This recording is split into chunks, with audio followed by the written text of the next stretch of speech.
Então, terminou lá a sua operação e existem sempre aquelas questões, né, de pré-operatório, pós-operatório, prescrição, o que prescrever, o que não prescrever, o que é correto, o que não é. Tá?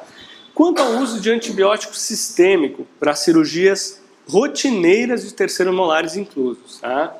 A gente tem a noção de que a infecção pós-operatória em cirurgia não contaminada, que é essa cirurgia do dente incluso em geral, ela está muito mais relacionada com a técnica operatória, e aqui eu abro um parênteses, dentro da técnica operatória, a quebra da cadeia séptica. Tá? E quem executa isso? Quem faz quebra da cadeia séptica? Via de regra, nós mesmos. Tá? Ou o cirurgião, ou o seu auxiliar, ou os dois. Tá? Então é muito mais uma coisa de se policiar durante o procedimento, tá? E adotar a técnica, o rigor técnico correto. Tá? E a gente percebe também pelos estudos e pelas grandes levantamentos que foram feitos que a cirurgia do terceiro molar impactado, ela é basicamente uma cirurgia limpa, uma cirurgia que não tem em si um potencial intrínseco de contaminação, embora a cavidade bucal seja habitada por diversas espécies, patogênicas ou não, mas via de regra é considerada uma cirurgia limpa. Então, nesse caso, a gente espera que nas mãos de um cirurgião competente, e aí competente e experiente, não necessariamente significa especialista, tá, pessoal? Não necessariamente significa especialista, tá? Mas se espera que um especialista tenha competência e experiência suficiente e que o índice geral de infecção nas cirurgias de terceiro molar gira em torno de 1 a 5%. Tá? Também se sabe que diminuir índices de infecção abaixo desse índice de 5% é muito difícil, talvez até impossível, só pelo uso da antibiótico profilaxia. Por que se diz isso? Porque mesmo naqueles casos em que é feita uma profilaxia antibiótica adequada, muitas vezes a gente vê quadros de infecção, às vezes difíceis de tratar, tá? Que são independentes do antibiótico. A pessoa vai ter infecção, quer queira ou não. Tá? Com tudo isso, né, chegamos à conclusão, né, considerando tudo isso, que não é necessária a profilaxia antibiótica naquelas cirurgias de terceiro molar em que a gente consegue garantir uma cadeia séptica adequada no paciente imunocomprometido, tá? Paciente saudável. Não há relato de utilidade na prevenção de infecção após cirurgia de terceiro molar do uso de antibiótico sistêmico profilático, então não se indica de forma rotineira. Tá? Cirurgia de terceiro molar em paciente imunocompetente, feita dentro do rigor técnico, não precisa de antibiótico antes. Tá? Tem um detalhe aí, que é o detalhe da pericoronarite. Tá? Se há história de pericoronarite prévia, talvez seja interessante uma dose de antibiótico profilático. Tá? Isso foi provado que diminui a incidência de infecção pós-operatória e a incidência de alveolite. Tá? Outro ponto a ser debatido é o uso de esteroides pré-operatório, o uso de corticoides pré-operatório. O objetivo é reduzir a morbidade pós-operatória de uma forma geral. Tá? Aí, nesse caso, pode-se usar os corticosteroides para auxiliar na minimização do quê? Do edema, do inchaço, do trismo e da dor. Esses autores, melhor dizendo, eles trazem para a gente a realidade americana. Tá? A maioria dos casos de cirurgia de terceiro molar são feitos com acesso venoso periférico e nesse momento que eles já estão instalando a via venosa, eles já fazem uma dose profilática de corticoide injetável, parenteral. Tá? Não é a nossa realidade aqui no Brasil. Aqui no Brasil a gente costuma usar mais a via oral. A gente usa os corticoides também no pré-operatório, mas por via oral. Tá? Então, subsiste pouca dúvida de que uma primeira dose de esteroide na hora da cirurgia tem um grande impacto clínico. Tá? Só que se essa primeira dose não for seguida de uma outra adicional, essa vantagem desaparece no segundo ou no terceiro dia do pós-operatório. Eu vou lembrar para vocês mais uma vez, essa literatura é uma literatura norte-americana, e o que eles fazem lá, na maioria das vezes, é a extração dos 4 terceiros molares na mesma sessão. Tá? Então aqui justifica você fazer a prescrição adicional do corticóide no pós-operatório. Não é rotineiro nosso, eu volto a enfatizar. Não é o que a gente costuma fazer aqui no Brasil de rotina. Embora em ambulatório, quando a gente executa 4 extrações simultâneas dos terceiros molares, 4 extrações na mesma consulta dos terceiros molares, eventualmente a gente faz uma dose subsequente do corticóide no dia seguinte. Tá? No dia seguinte, para aproveitar o pico do cortisol que é secretado naturalmente pelo organismo por volta das 8, 9 horas da manhã, de acordo com o ciclo circadiano. Tá? O controle do inchaço requer a administração do esteroide por 1 ou 2 dias após a cirurgia. Tá, pessoal? Esteroide, para lembrar para vocês, ele leva tempo para agir. Ele envolve transcrição de proteínas no nível do núcleo da célula. Então ele precisa tempo para atuar. Tá?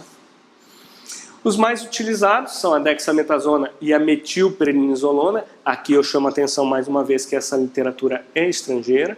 No Brasil são a dexametasona e a betametasona, por via oral. Tá? Lá eles usam a via parenteral, que são quase glicocorticoides puros com pequeno efeito mineralocorticoide e apresentam efeito diminuído na depressão da quimiotaxia leucocitária, ou seja, interferem pouco com a imunidade do paciente.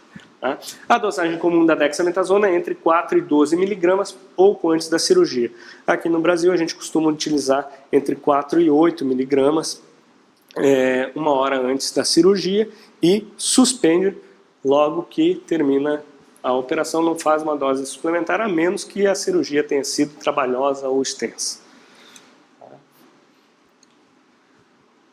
A metilprednisolona é mais usada intravenosa, na dosagem de 125 mg, seguida por doses mais baixas de oral, tá? Por mais 1 ou 2 dias. Sempre houve essa preocupação do uso de alta dose de esteroide, mas elas utilizadas no curto espaço de tempo, ela é associada com mínimo efeito colateral. Essa terapia com corticoides ela é associada com mínimo efeito colateral. Ela não interfere no eixo hipofisário, hipotálamo, cortical, não entra nesse eixo. Tá? Mas os corticoides podem ser contraindicados nos casos de úlcera gástrica, infecção aguda e alguns tipos de psicose, mesmo em doses únicas. Tá? E aqui um dado interessante, tá? O corticoide isolado pode aumentar a incidência de osteite alveolar, de alveolite, após a cirurgia de terceiro molar. Embora ainda faltem dados na literatura para avaliar qual o grau dessa incidência, qual a magnitude desse aumento dessa incidência, tá, pessoal? E não se sabe também muito o porquê isso acontece, mas pode ter a ver com essa quimiotaxia dos neutrófilos. Tá? Falando sobre complicações, todo cirurgião já se deparou, em um momento ou outro, com algum tipo de complicação, seja transoperatória ou pós-operatória. Uma das mais alarmantes e mais sérias que a gente pode ter é o sangramento transoperatório. Tá? O sangramento transoperatório ele pode ser minimizado pela boa técnica cirúrgica e evitando a laceração ou esgarçamento do retalho cirúrgico durante a cirurgia.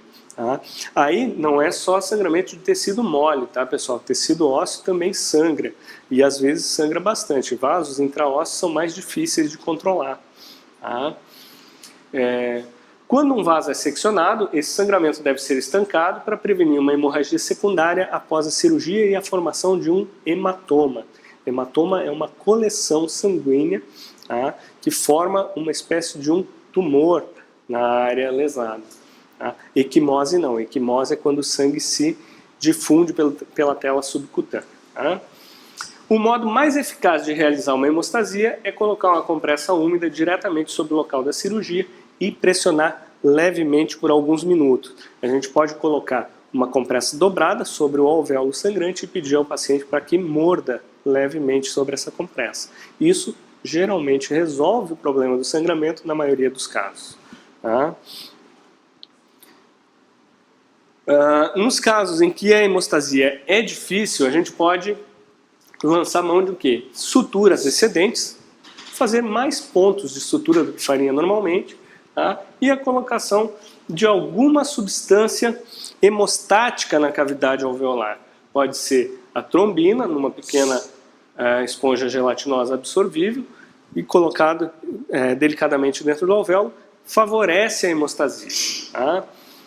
Mas, diferente da esponja de gelatina, a gente tem a celulose oxidada, que pode ser colocada dentro do alvéolo sob pressão e ela se molda às cavidades desse alvéolo, ela se molda à superfície e faz uma hemostasia ainda mais eficaz. Tá?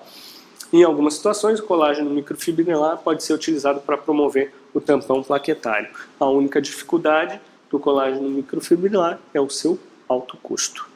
Tá? Então a gente tem aí, questão 7 da Força Aérea em 2009.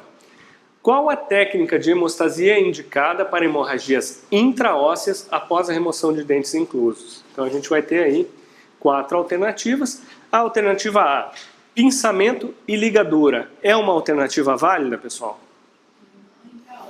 Não intraósseo. Muito bem. É muito difícil você pinçar e que dirá ligar um vaso intraósseo. É praticamente impossível. Letra B, eletrocoagulação. Eletrocoagulação, vaso sangrando intraósseo, responde ao eletrocautério? Até pode responder, mas pouco. O que acontece é que na maioria das vezes a energia se dissipa e você não vê mais a entrada do vaso sangrante. Então ele tende a se retrair quando queimar. Tá? Sutura com ponto simples para hemorragia intraóssea, funciona? Isso é para tecido mole, né, pessoal? Exatamente. Compressão e tamponamento com gase e hemostáticos tópicos. Essa é a resposta, conforme a gente viu, é o meio mais simples de se obter hemostasia em alvéolos que estão sangrando. Tá, pessoal? Questão 7, então, resposta letra D. Letra D, tá, pessoal? Vamos lá. Questão 8, Marinha em 2015. De acordo com Prado e Salim, era a bibliografia antiga, já não está mais, em 2004. Dentre os materiais utilizados com o objetivo de cessar o sangramento em cirurgia oral menor, quando a hemostasia tradicional é difícil ou impraticável, qual material que, quando umedecido com sangue, torna-se levemente pegajoso, adere às cavidades a preencher, expande-se e forma uma massa gelatinosa? Então, 5 alternativas. A gente vai ter aí, então, letra A, esponja de fibrina, cimento cirúrgico, C, cera para osso, D, celulose oxidada regenerada e letra E, esponja de gelatina absorvível. Na verdade, a esponja de gelatina absorvível, ela não é capaz de ser comprimida, ela não é compressível sobre as paredes. Aí não se molda a cavidade, ela acaba virando uma massa disforme. A que se molda a cavidade é a celulose oxidada regenerada. Tá? Existe, chama Merocel, se não me engano. Surgicel. Já usei. Tá? Então, nesse caso, a alternativa letra D. Cera para osso, ela também se molda a cavidade, também preenche a cavidade, só que ela não se torna umedecida por sangue e, na verdade, não forma massa gelatinosa nenhuma. Ela já é uma massa gelatinosa e ela funciona como uma barreira mecânica para o sangramento. Ela não tem outro efeito hemostático. Tá? Ela não precipita a cascata da coagulação, nada disso. Ela só faz uma barreira, um tampão mecânico. E tem uma desvantagem grande da cera para osso. Você tem que abrir depois para tirar. Tá? Porque ela faz uma reação, um granuloma enorme de corpo estranho. Você tem que abrir para tirar. Tá? Outra complicação frequente é o inchaço, né? O nosso edema. Tá? é uma sequela esperada até certo ponto da cirurgia. A gente vai atuar sobre um organismo vivo, o mínimo que esse organismo pode fazer é responder da forma que ele sabe, né? Fazendo a cascata inflamatória. E dentro das inúmeras respostas orgânicas, o inchaço, o edema, é uma das mais comuns, tá, pessoal? Então, a gente viu que a administração parenteral ou via oral, isso é bem importante, a gente fala sobre parenteral, mas a gente subentende que aqui no Brasil a gente usa muito mais a via oral para corticoides, ela ajuda a minimizar esse inchaço. E aqui um ponto importante, tá? A gente aprendeu a vida inteira, durante a graduação, depois na pós-graduação, a gente viu que o quê?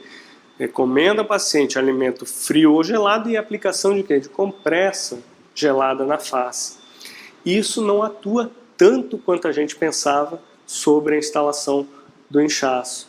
Tá? É mais uma forma de você dar conforto para o paciente. O paciente se sente bem aplicando algo gelado na face, mas isso não tem efeito sobre o inchaço. Juro. Juro. Tá? Não tem efeito sobre o inchaço. O edema atinge grau máximo no final do segundo dia, no final da 48ª hora do pós-operatório e finaliza entre o 5º e o 7º dia. Importante, o edema ele pode persistir por mais tempo de acordo com o trauma cirúrgico executado. E uma das coisas que mais faz com que a pessoa inche, mais faz com que a pessoa desenvolva edema é a manipulação traumática de tecido mole, tá, pessoal? Tecido mole. Então, todo cuidado com o retalho é pouco. Bom, trismo é uma outra complicação normal e esperada. Aquele trismo que eu comentei com vocês é o trismo antálgico. O trismo que a pessoa não abre a boca porque está com dor, está com medo de abrir a boca para não sentir dor. Então, esse trismo ele é normal e esperado em algum grau. A gente sempre vai suspeitar de que algo não vai bem quando o trismo for exagerado. A pessoa não abre, a abertura interincisal é menor do que alguns poucos milímetros. Isso tem que soar um alerta na nossa cabeça e a gente tem que desconfiar de alguma complicação infecciosa. Tá? Pois não. Esses casos de trismo, passa antibiótico, passa relaxante muscular, passa no sólido. Na maioria das vezes não é necessário. O trismo ele cede na medida em que o edema vai cedendo também. Tá? O ápice da dor pós-operatória acontece por volta de 12 horas. Tá? Então, na maioria das vezes, passadas as 12 horas iniciais, a pessoa já vai começando a abrir mais a boca. Tá? Se chegar para você uma semana depois ainda, com a limitação de abertura de boca, não? Tem que avaliar. Mas menor. Tem que avaliar. Tá? Eventualmente o trauma cirúrgico foi maior do que o esperado, eventualmente aquela pessoa não teve os cuidados pós-operatórios necessários, isso tem que ser avaliado também, tá, pessoal? Mas assim, via de regra não se prescreve relaxante muscular. Tá? Não é uma prática comum. Eventualmente um ou outro caso pode se beneficiar dessa prescrição, mas eu acho que num primeiro momento é mais fácil você excluir outras causas, tá? Eventualmente uma infecção, eventualmente algum abscesso tardio que possa estar acontecendo, ou mesmo o próprio trauma cirúrgico. Pode estar ocasionando esse trismo prolongado. Não é comum. Tá? Não é comum. Tá? Quando o paciente fica com edema e aí vai ficando roxo, verde, amarelo,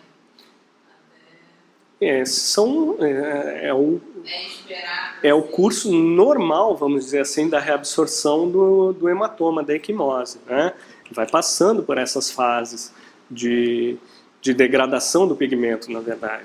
Né? Essa fase verde, amarelo, roxo, verde, amarelo, são as fases de degradação da hemoglobina. Né? Passa por biliverdina, depois vai formando hemociderina, até que aquilo se dissolve e é reabsorvido pelo organismo. Tá?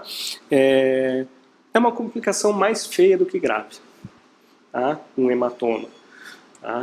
A gente deve informar o nosso paciente sempre que for executar que pode acontecer, principalmente nos pacientes mais idosos, tá? E de pele mais clara.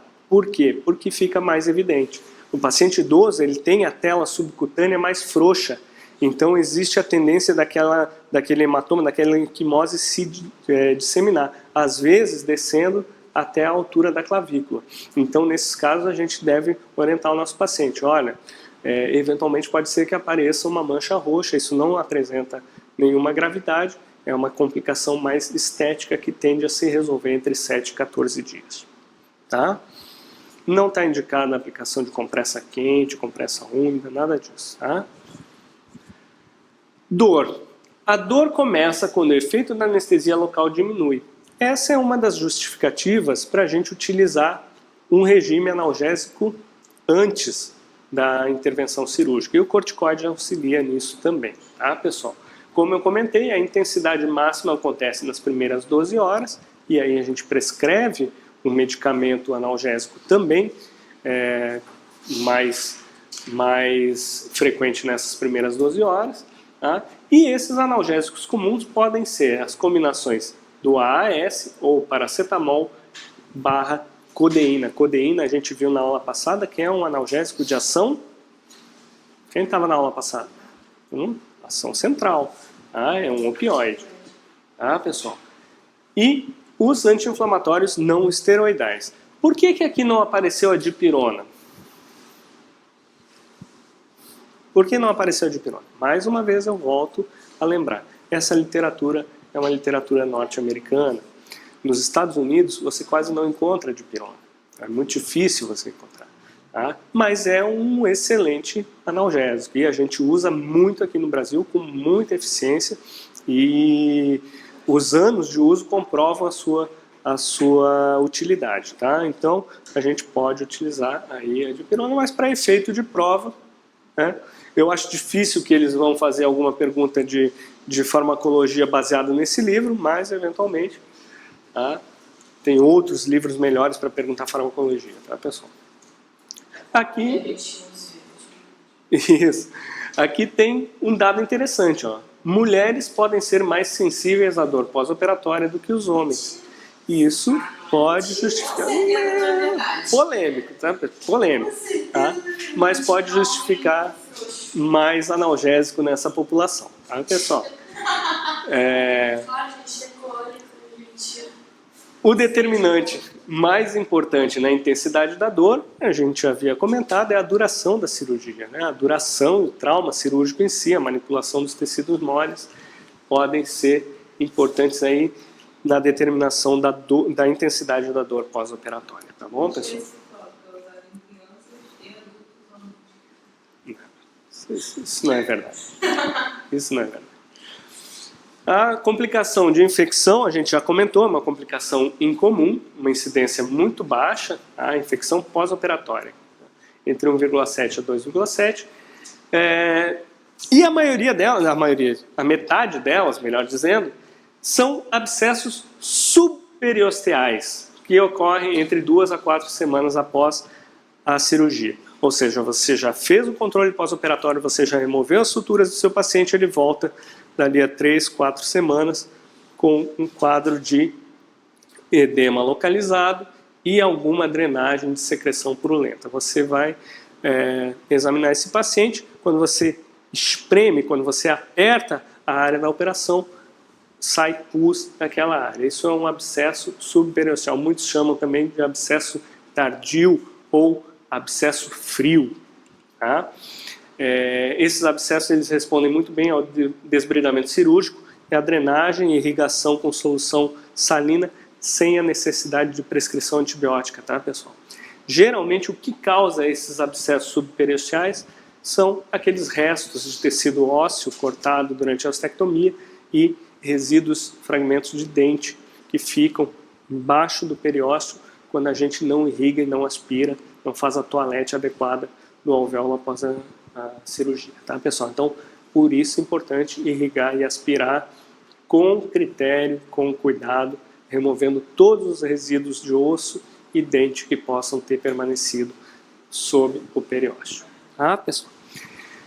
Porém, 50% dessas infecções são significativas o suficiente para justificar uma nova cirurgia, uma nova abordagem, antibiótico terapia e, eventualmente, hospitalização do doente. Tá? Aí aconteceu alguma coisa que não que fugiu do nosso controle, que não esteve no nosso controle, e é mais ou menos a metade dos casos de infecção que aparecem. Tá?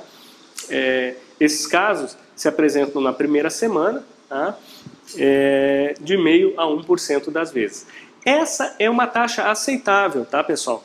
De meio a 1% das vezes que você opera, você tem um caso de infecção, é aceitável. E provavelmente isso não vai diminuir se você fizer a administração profilática de antibióticos como uma rotina no seu consultório, desde que você siga rigorosamente os passos cirúrgicos e mantenha a cadeia séptica intacta.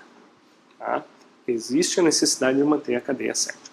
Se você tem lá uma alta rotação que você usa para cirurgia, mas você não autoclava, é uma quebra muito clara da cadeia séptica. Nesse caso aí, talvez você tenha taxas de infecção maiores do que essa. Tá?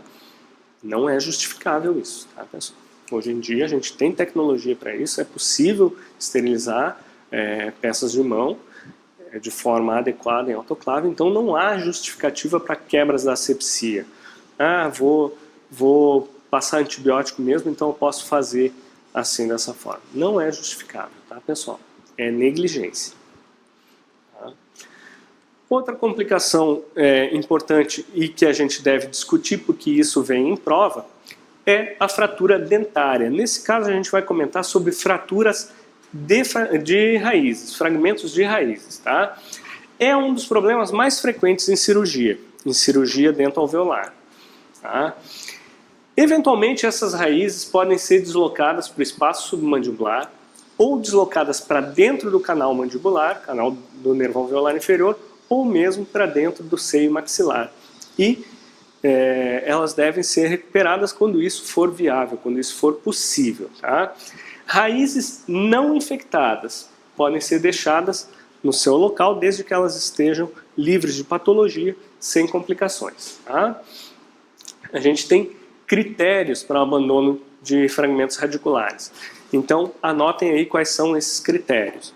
O primeiro, essas raízes têm que ser menores, esses fragmentos, melhor dizendo, têm que ser menores do que 5 milímetros.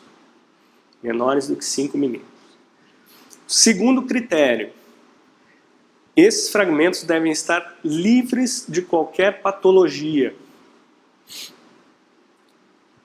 Não pode ter patologia periapical, não pode ter lesão associada. O terceiro critério, esses fragmentos devem estar firmemente implantados na profundidade do osso. Ou seja, devem ser cobertos no futuro por uma boa camada de osso. Tá? Profundamente implantados no osso alveolar. E tem mais dois critérios que não estão na literatura, mas que eu considero importantes. O primeiro é essa área em que o fragmento radicular vai ser abandonado não pode estar sujeita à movimentação ortodôntica, por razões óbvias. Né? Você não vai deixar um fragmento de raiz de premolar na área em que vai ser movimentado o outro premolar adjacente. E a área em que o fragmento vai ser abandonado não deve estar sujeita à reabilitação com implantes ósseo-integráveis, também por razões óbvias. Que eventualmente acontece, tá, pessoal? Mas não deve acontecer. Então são esses os critérios. Fragmento menor do que 5 milímetros, profundamente localizado no osso, livre de patologia, em áreas que não serão submetidas a implantes nem movimentação ortodôntica. Basicamente é isso, tá, pessoal? Nesses casos em que a gente abandona um fragmento radicular pequeno no interior da massa óssea, na maioria das vezes o tecido pulpar vai fibrosar e a raiz vai ficar incorporada, vai ficar soldada ao osso, vai fazer parte daquele osso e vai passar o resto da vida do paciente ali quietinho no leito ósseo. Tá? A gente tem que levar em consideração também que tentativas agressivas e destrutivas vão causar mais danos do que trazer benefícios a esse paciente. O que é que vale você remover uma raiz profundamente localizada, próxima ao canal do nervo alveolar inferior, remover a raiz, mas dar para esse paciente uma parestesia permanente? Não é uma boa ideia, não é um bom negócio. Muitas vezes aquela raiz vai ficar ali sem causar nenhum dano e o paciente vai levar a sua vida normalmente com ela ali. Vai lá para o caju com fragmento radicular. Tá? Pode ser indicado acompanhamento radiográfico de longo prazo, né? A preservação, que muita gente comenta, né? Acompanhamento radiográfico de longo prazo, para verificar se aquela raiz não sofre migração ou não desenvolve processo patológico associado. Tá bom, pessoal? Questão 9, então, da Força Aérea, em 2008, para a gente treinar. Penúltima questão. Dentre as situações listadas abaixo, qual não sustenta, mais uma vez, qual não sustenta a permanência de fragmentos radiculares pós-fratura em uma exodontia complicada? Pessoal, leiam o enunciado das questões, tá? Percam tempo com isso. Às vezes a resposta é tão óbvia, mas você não prestou atenção no enunciado, você erra a questão por não ler. Nesse caso, ele quer saber qual não sustenta, ou seja, aquele que não se justifica na manutenção de fragmentos radiculares após a fratura em uma exodontia complicada. Tá? Então a gente vai ter aí as 4 alternativas. A letra A diz o seguinte: possibilidade de ocasionar anestesia permanente ou mesmo temporariamente prolongada no nervo alveolar inferior. Sim ou não, pessoal? Sim. Letra B. Ausência de infecção e de áreas radiolúcidas ao redor do ápice radicular. Letra B, perfeito. Letra C. Possibilidade de se remover excessivamente tecido circunvizinho à raiz fraturada. Sim ou não? Sim. E letra D. Um fragmento com mais de 5 milímetros de comprimento. Lembra que eu comentei com vocês que um dos critérios é o quê? Fragmentos menores do que 5 milímetros. Na Marinha, hoje, na clínica de cirurgia, que é onde eu trabalho, a nossa conduta é até 5 milímetros, entre 3 e 5 milímetros, a gente ainda remove. A gente deixa menos de 3. Mas é uma conduta nossa. Tá? A gente é ainda mais conservador. Questão 10, última questão, também da Força Aérea, 2014. Ó. Quando um ápice radicular fraturar, o método fechado de remoção não tiver êxito e o aberto for muito traumático, o cirurgião deve deixar a raiz no lugar. Como em qualquer outro procedimento cirúrgico, deve-se pesar os benefícios da cirurgia contra os riscos. Sobre as condições para a permanência de raiz no processo alveolar, analise as afirmativas abaixo. Então são 3 afirmativas. A primeira: o fragmento de raiz deve ser pequeno, em geral não maior do que 8 milímetros. É isso, pessoal? Não, né? A gente acabou de comentar que são 5 milímetros de limite, né? A raiz deve estar profundamente inserida em osso? Aí sim. E 3, o dente envolvido deve estar livre de infecção. Também, né? Então, a resposta que tem a alternativa 2 e 3 é, as afirmativas 2 e 3, melhor dizendo, letra D, não é, pessoal? 2 e 3 somente são verdadeiras. Resposta da questão 10, letra D. Ainda sobre complicações pós-operatórias, a gente já falou um pouco sobre isso, mas a osteite alveolar ou alveolite é uma complicação que acomete cerca de 3 a 25% de todas as exodontias. Por que essa variação tão grande, de 3 para 25%? É uma amplitude bastante considerável, né? Depende da forma como ela é definida. Depende do que é que define uma osteite alveolar. Então os autores colocam na literatura a variação entre 3 a 25% dos casos. Tá? Mas geralmente a osteite alveolar ou alveolite é um distúrbio na cicatrização após uma formação e maturação do coágulo sanguíneo. Tá? A etiologia seria a fibrinólise excessiva, ou seja, a degradação precoce daquele coágulo sanguíneo que não é totalmente conhecida. Tá?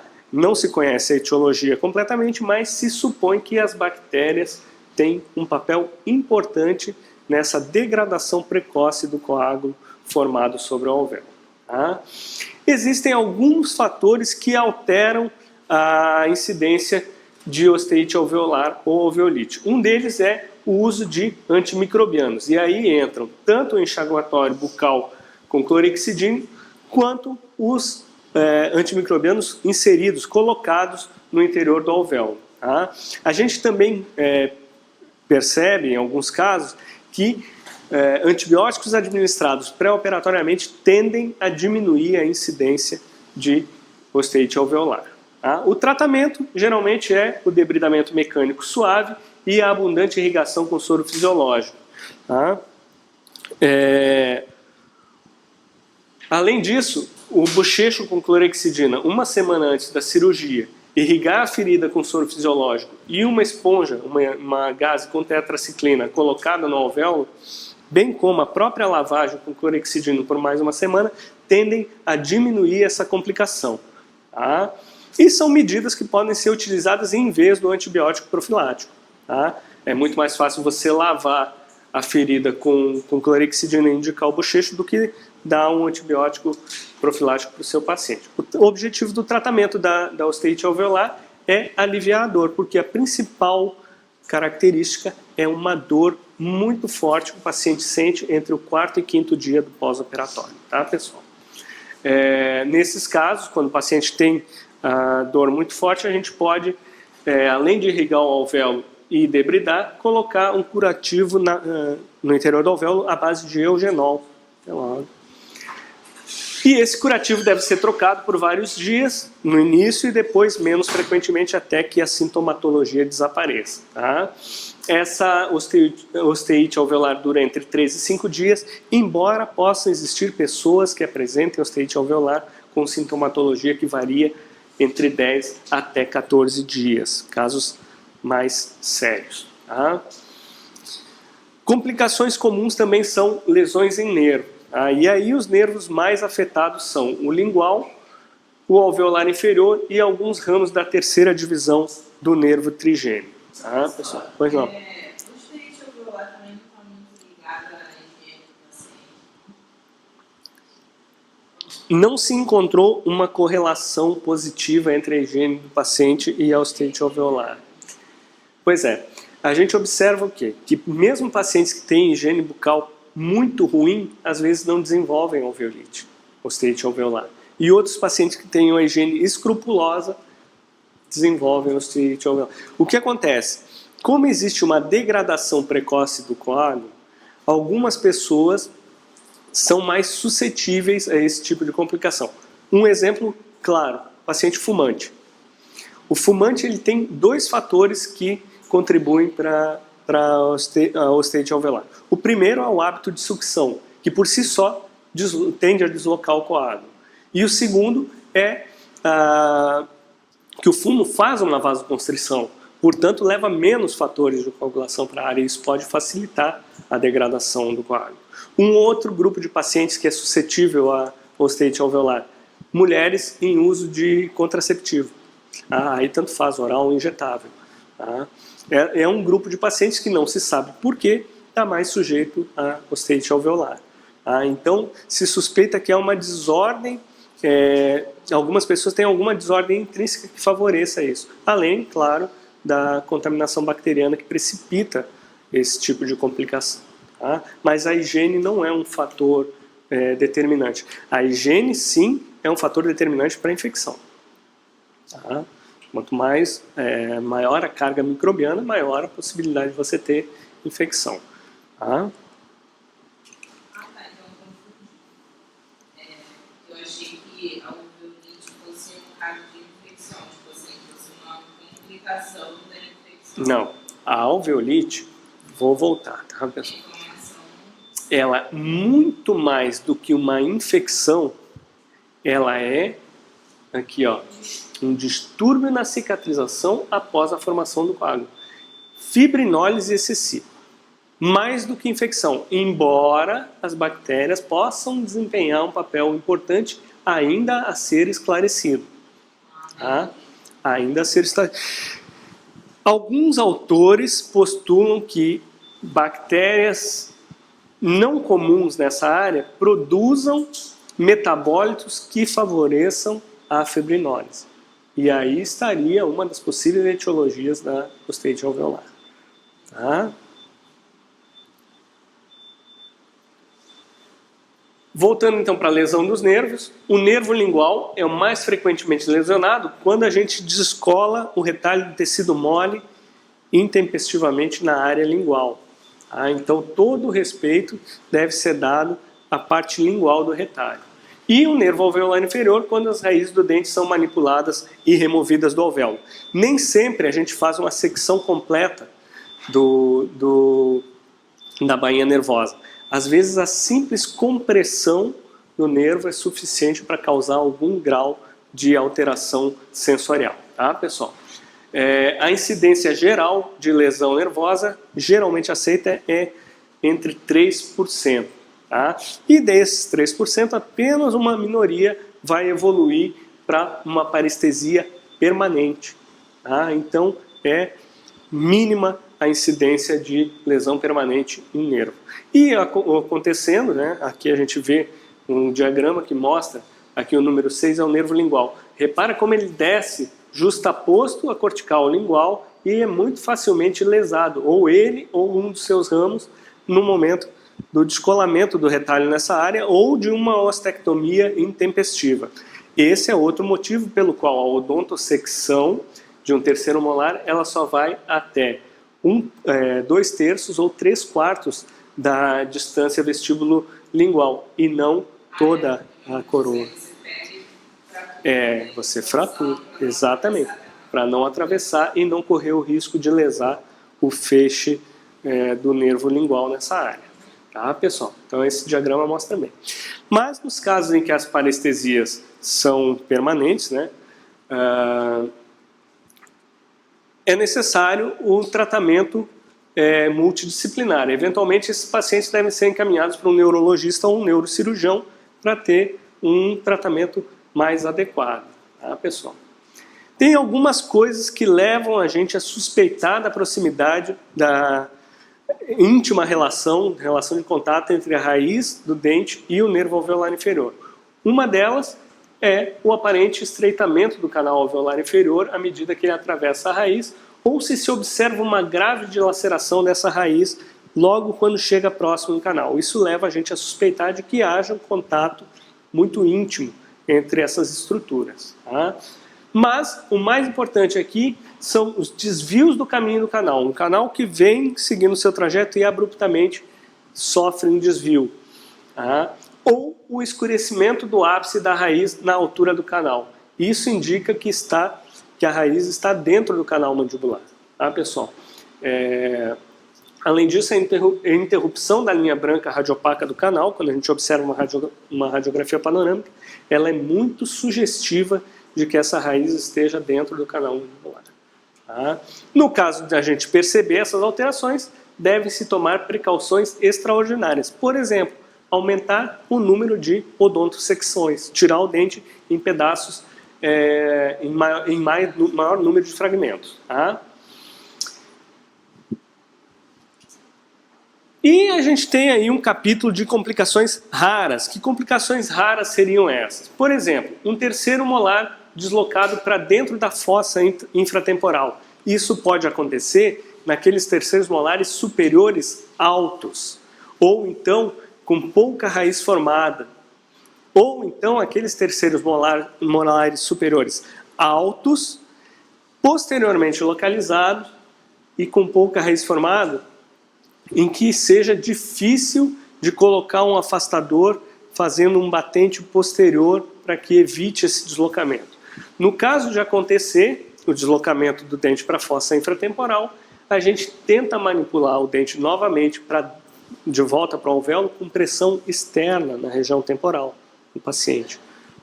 Com o dedo a gente tenta devolver o dente para o alvéolo. Às vezes é possível, mas nem sempre isso funciona. Tá? Nesse caso, a gente tenta resgatar o dente colocando a ponta do sugador dentro do alvéolo e tentando aspirar. Nem sempre isso funciona. Se isso tudo não funcionar, ainda existe a possibilidade de fazer uma única tentativa com uma pinça Kelly, de às cegas tentar pinçar o dente na fossa infratemporal, embora isso não seja recomendado em todos os textos, tá, pessoal? Não se deve fazer mais do que uma tentativa. Se não conseguir, a gente para por aí. Se permite, então, sutura a área certinho e permite que o dente sofra fibrose, pedindo ao paciente para retornar entre 2 e 4 semanas depois. O dente já vai estar fibrosado e aí sim se tenta remover novamente. Existem casos que não é viável a remoção desse dente ambulatório e o paciente precisa ser hospitalizado para fazer a remoção por via cirúrgica em ambiente hospitalar. Tá? Importante nesses casos é a localização do dente, e para isso a gente pode lançar mão de uma tomografia computadorizada. Tá? Outra complicação rara seria um dente ou um fragmento dentário, uma raiz, deslocada para o interior do seio maxilar. A recuperação geralmente é feita com a manobra cirúrgica conhecida como operação de Caldwell Look, ou acesso do tipo Caldwell Look. Tá? Esse acesso de Caldwell Look é feito na altura do pilar canino e é obtida uma janela óssea no seio maxilar e, eventualmente, por transiluminação, às vezes com a luz de um fotopolimerizador, a gente consegue iluminar a área e pinçar o dente por dentro do seio maxilar, ou o fragmento radicular. A maior parte das vezes a gente consegue recuperar o fragmento por via transalveolar também, sem abrir o acesso de Caldwell Look. Radiografias simples podem ser usadas, mas preferencialmente uma tomada tridimensional ou uma tomografia computadorizada para localizar com precisão o dente são de bom alvitre. Tá? Fratura da mandíbula é uma ocorrência rara. Tá? Pessoal, eu tenho 20 anos de profissão, eu nunca vi, nem soube de colegas que tenham fraturado a mandíbula. Mas já vi vários casos em congresso, na literatura. Tá? É uma ocorrência bastante rara e acontece principalmente naqueles dentes profundamente impactados em indivíduos idosos e com osso denso. Geralmente se vê esse tipo de complicação quando o dente ultrapassa a altura do corpo mandibular.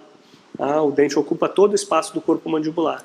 Então a gente supõe que sejam os casos mais suscetíveis à fratura. Se o cirurgião tem experiência, tem material e facilidades, ele pode fazer a redução e fixação da fratura de forma imediata. Lembro mais uma vez a vocês que os cirurgiões norte-americanos eles executam essas cirurgias muitas vezes em hospital, em ambiente hospitalar, com todo o material de fixação à disposição. Aqui no Brasil a gente tem o costume de atuar mais em ambulatório. Mas se a gente tem facilidade, conhece um amigo buco ou bucomaxilo e trabalha em contato com o hospital, é aceitável que se transporte o paciente e faça a redução em ambiente hospitalar. Tá? A fixação intermaxilar com barras de Erick e fios de aço também é aceitável nos casos de fraturas favoráveis, tá, pessoal? E podem ocorrer também fraturas tardias. O que são fraturas tardias? São aquelas que acontecem entre 4 e 6 semanas após a cirurgia, naqueles pacientes com mais de 40 anos de idade e que eventualmente foram fazer um esforço mastigatório excessivo ou num acidente esportivo e acabam fraturando a mandíbula após a extração dentária. Então, eu trouxe aqui para vocês, não sei se dá para enxergar, mas uma fratura que corre pela área do alvéolo de um terceiro molar que foi extraído. Tá, pessoal? Aqui, pode ficar. Pode ficar. Pode ficar ou não, tá? Na maioria dos casos, não. Tá? Fica ou não? Não.